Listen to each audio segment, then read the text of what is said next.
Gunsmoke. Brought to you by L&M, the modern cigarette that lets you get full, exciting flavor through the modern miracle of the pure white miracle tip. Live modern. Smoke L&M.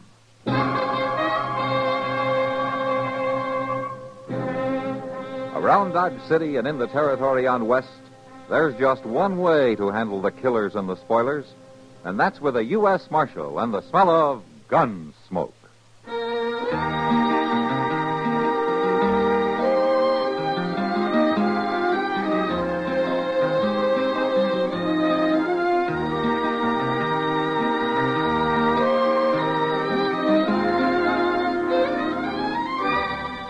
Gunsmoke, starring William Conrad.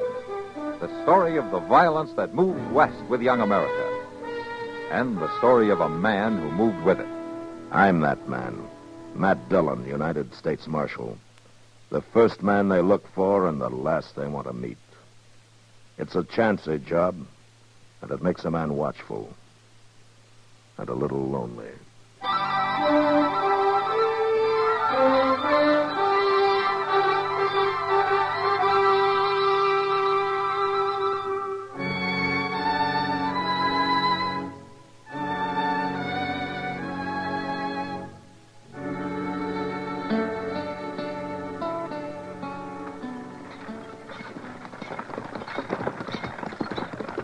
Oh, there. Oh, there.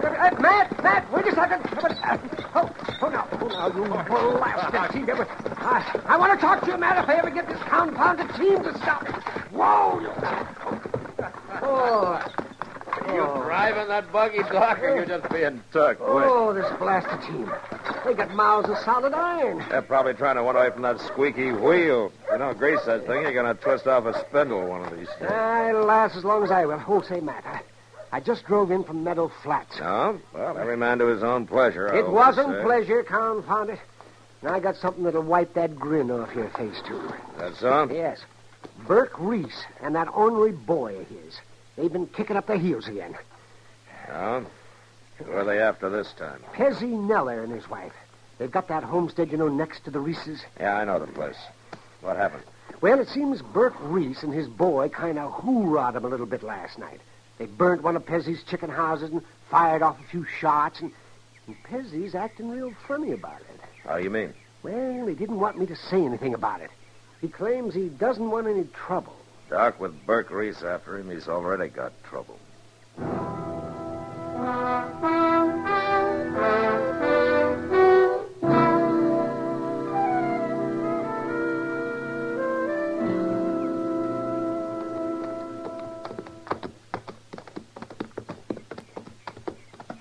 There's old Pezzy, Mr. Dillon, scratching around the ashes there. Uh-huh. Well, Marshal, Chester, this is a mighty pleasant surprise. Morning, Pezzy. Hi, Mr. Neller. Get down and set a spell. Oh, thank you.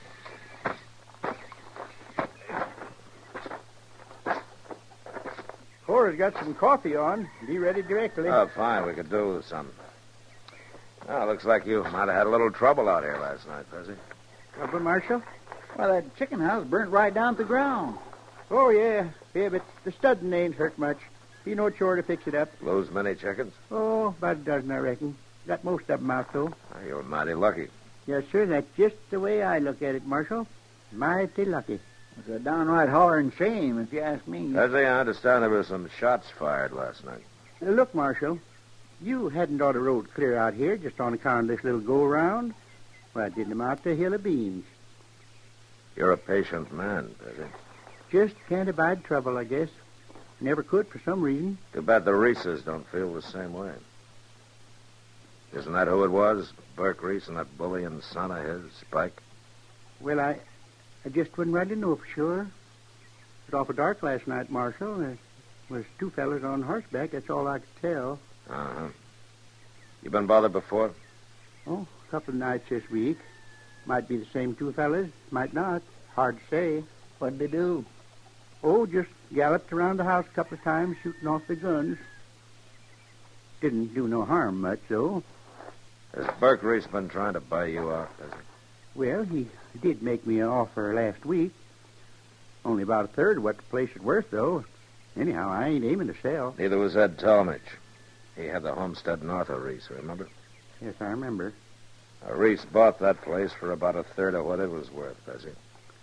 From Ed's widow. You know, I never could figure who Dry Gulch did that night. Look, Bessie, if you'll sign a complaint, I'll have both of Reese's locked up inside an hour. Won't do no good, Marshal. It is dark. I couldn't swear in court it was them. And you know what'll happen. You don't even pack a gun, Bessie. Guns just lead to trouble, Marshal. I'm a mild sort of man, I reckon, and a believer in nature. Like with their herd of cattle. Storm comes up, they just turn their tails to the wind and wait it out. A man can learn a whole lot from animals. Sure he can, Bessie. But Burke Reese learned his from a mountain lion.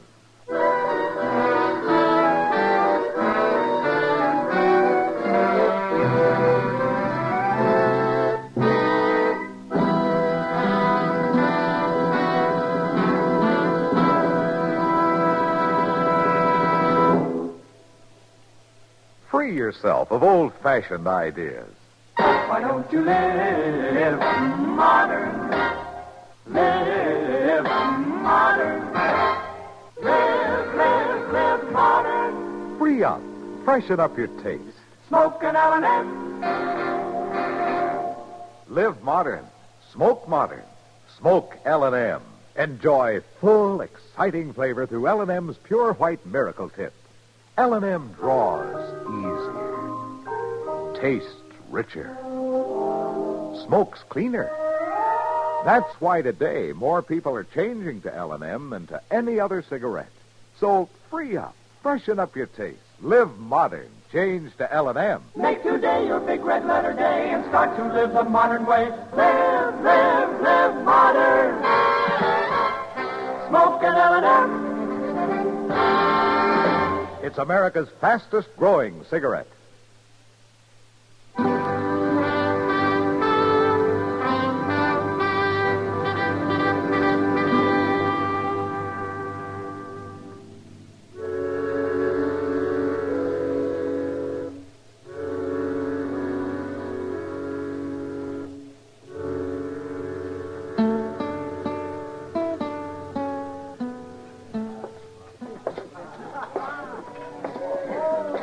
I declare, Mr. Dillon, the Long Branch ain't never had this big a Saturday afternoon before. Quite a crowd in town, all right.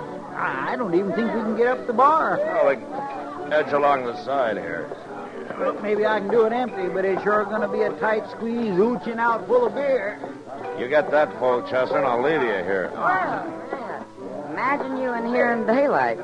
Chester needed a beer, Kitty. Oh, he brought you along to chaperone him, huh? Well, I got a hunch you brought me along to pay for it. How you been? No complaints. Look at this crowd. You ever see such a mob? Yeah, from the looks of things, the fights will be starting even before dark. Yeah. Want to have a beer with us? No, thanks. It's too early for me. But if you're around about 3 a.m., I'll have some supper with you. Sounds good. Try to make it. Well, he seems happy enough. That's old Burke Reese, Mr. Dillon. Yeah. And Spike along with him. Now, there's a pair that's due for a hanging. They're overdue, Kitty. Well, howdy there, Marshal. Mighty nice to find you on the job.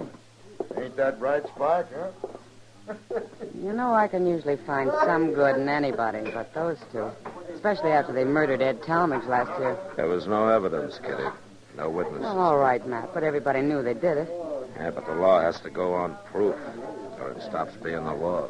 But people are afraid of him, Matt. They're afraid even to go into court and tell what they know. Matt, No? come here. Just a minute, Doc. Come on, Chester. Let's see what he wants. I'll talk to you later, Kitty. Don't forget, Matt, supper at 3. Yeah. Out there in the street, Matt, some folks got themselves in a peck of trouble. Oh, Pezzy Neller and his missus. When they come out of Jonas's store and started to drive off, the team pulled the front axle out from under the wagon. Let the whole bed drop right down into the street. I see. Look, you better stay here, Doc. Excuse me. Would you let me through here, please? Yeah, stand back. Excuse me, please. Oh, now, ho there, ho. Looks like you had a little trouble there, Pezzy. Oh, hello, Marshal. Yeah, I reckon the kingpin must have fell out. Kingpins don't fall out, Pezzy. They fell in from the top. Guess to do with that. Well, then it must have bounced up and fell out over the top somehow. Uh-huh. Did you see Burke Reese take that pen out? No, sir, can't say I did, Marshal. Me and Cora was inside the store there. All right, what about the rest of you?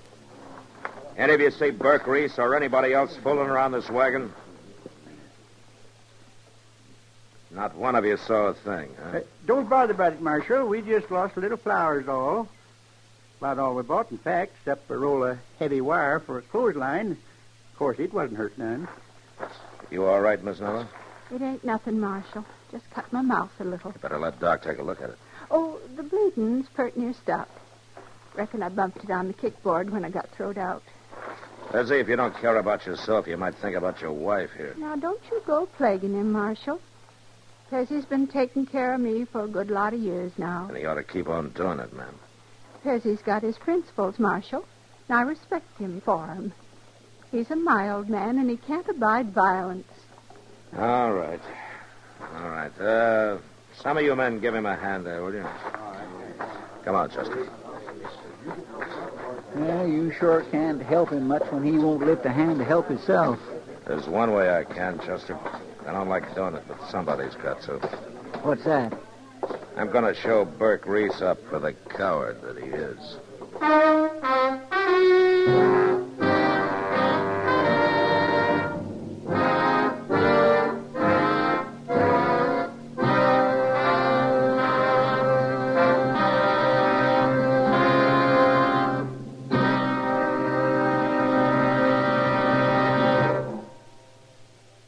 Free yourself of old-fashioned ideas. Why don't you live modern? Live modern. Live modern. Free up. Freshen up your taste. Smoke an L&M. Only the modern miracle of the pure white miracle tip can bring all of L&M's full, exciting flavor through to you. And that's the big reason why today more people are changing to L&M than to any other cigarette. Remember, L&M draws easier, tastes richer, smokes cleaner. So live modern. Change to L&M. Make today your big red letter day and start to live the modern way. Live modern. Smoke an L&M. It's America's fastest growing cigarette.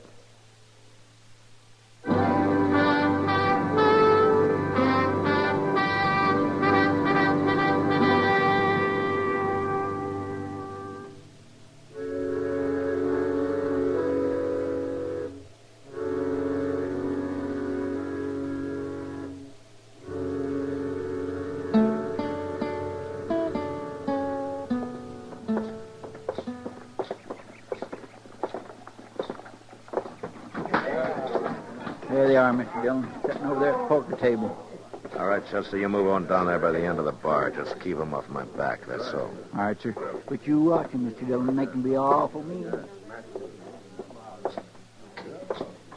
What was the trouble out there, Matt? I didn't hear any shooting. Later, Kitty. Right now, you better stay clear. Matt, where are you going?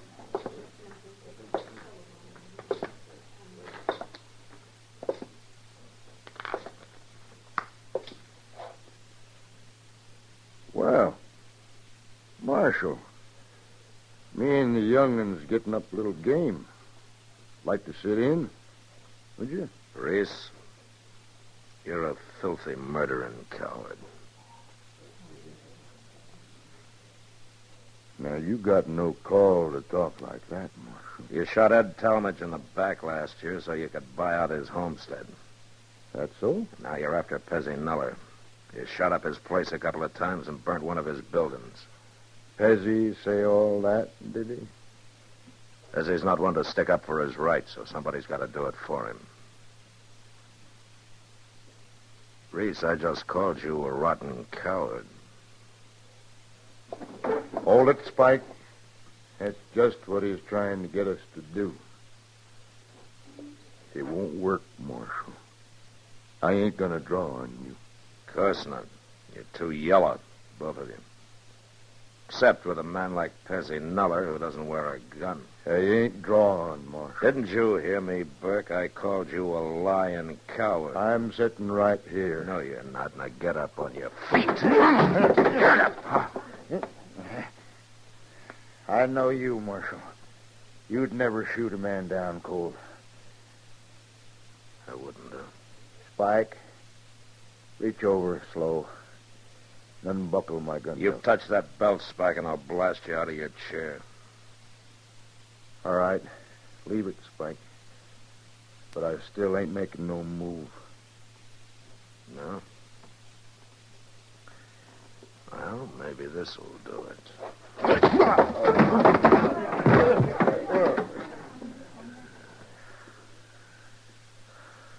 All right, what about it, Reese? I'm staying right here on the floor, Marshal. You sit tight, Spike. I told you, Marshal, no matter what you do, I ain't gonna draw against you. You're a smart one, Reese. You're smart just like a rattlesnake. Now you get up and get out of here. Get out, both of you, before I kick you to death.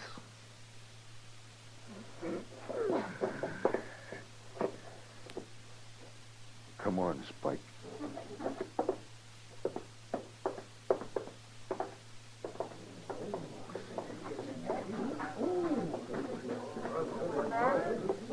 I've never seen you act like that before. Yeah, I know, Kitty. Not that I blame you. I know they wouldn't draw either one of them. I just wanted to show them up for the cowards they are.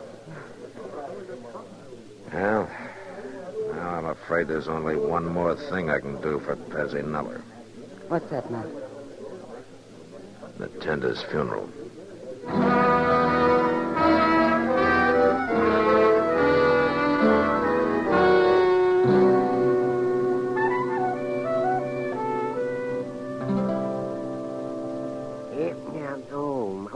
Old Chester, this is the worst coffee I ever tasted.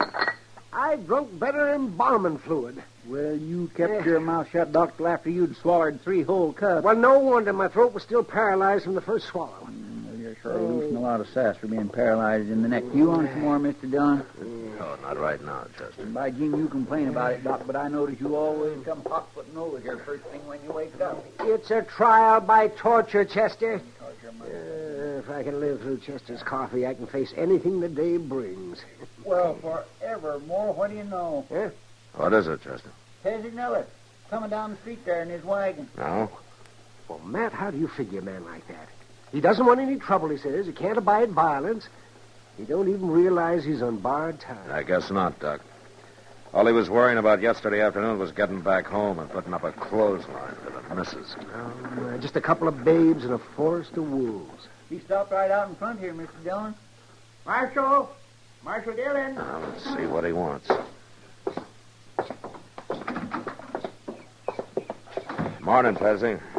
You're up early, aren't you? Reckon I am at that, Marshal. Oh, hello, Doc. Mighty glad to find you here. There's something wrong? Well, in a way, I guess there is, Marshal. Had a little accident out at our place during the night. Accident? Who? Doc, I reckon you better take a look there in the wagon bed. Just throw back the cover. All right. Give me a hand here, Chester. All right, Doc. Mighty sorry to have this happen, Marshal, but it's just one of them things that couldn't be helped, I reckon. Mr. Dillon, it's the Reeses. What? They're dead, Matt. Both of them. Their necks have been broken. There's marks across their throats. It's like they've been hanged. Yes, sir. That's exactly what I said to Cora this morning when we found him laying there. Looked like they'd been hanged, what I said. Found them where, Pezzy? What happened? Well, sir, me and Cora woke up last night and heard some shooting and hurrahing like them other times. Yeah? Only it stopped all of a sudden and the horses galloped off, so we went back to sleep. This morning when I come out, I found these two laying right there in my chicken yard that are in doornails. Go on. Then I figured it was that doggone clothesline, Marshal. I put it up good and solid, 'cause Cora always hates to have her wash get down in the dirt. And I reckon these two just didn't see it in the dark that way. They rode right into it. Man's got a number 20 rigging cable hooked under his chin and a galloping horse stretching his feet in the stirrups. Well, sure don't do his neck no good. No, sure doesn't. Well, you better take him down to the undertaker's. Yeah, all right. I'll ride along with you, Pezzy. Might as well earn my fee. Well, sure sorry to put you fellas out this way, but man can't be expected to go around warning all his neighbors every time he puts up a new clothesline. No, I guess not, does he? At that, I got to change the darn thing when I get back home. Put it a foot and a half too high for some fool reason. Well, Cora can't even reach it. Come on, get up, boss. Stop in to see us, Marshal, whenever you're out our way. Yeah, I will, Fuzzy. Well, Chester, never sell a mild man short. Well, you said them Reeses was overdue for hanging, Mr. Dillon. Yeah. Well, they're sure not overdue anymore.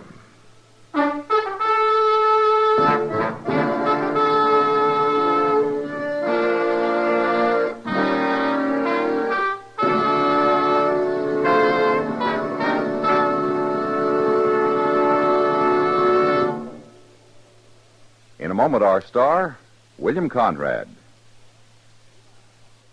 We laugh at Humpty Dumpty's tumble. We roar at the comedian who slips on a banana peel. But the unfunny fact is that almost 14,000 Americans died from falls in their own homes. Why did they fall? Silly little reasons, mostly. There was a toy on the stairs that they didn't see. There was that loose board on the porch they'd always meant to fix. Or maybe the scatter rugs scattered at the wrong moment. Or they climbed on a chair to straighten the drapes. It seemed so important at the time. Home accidents are second only to those on the highways and the terrible mortality they cause. And falls account for almost half of home accidents. Look around your house today and see that the causes of falls are removed wherever possible, that floors and stairs are in good repair and well lighted, that obstructions are removed and carpets secured. See that a slick wax job doesn't slide you into the hospital. Have a proper stepladder and use it instead of climbing on unsteady furniture. It's so simple to prevent accidents, so tragic to face their consequences. Check your home for fall traps today. And now, William Conrad.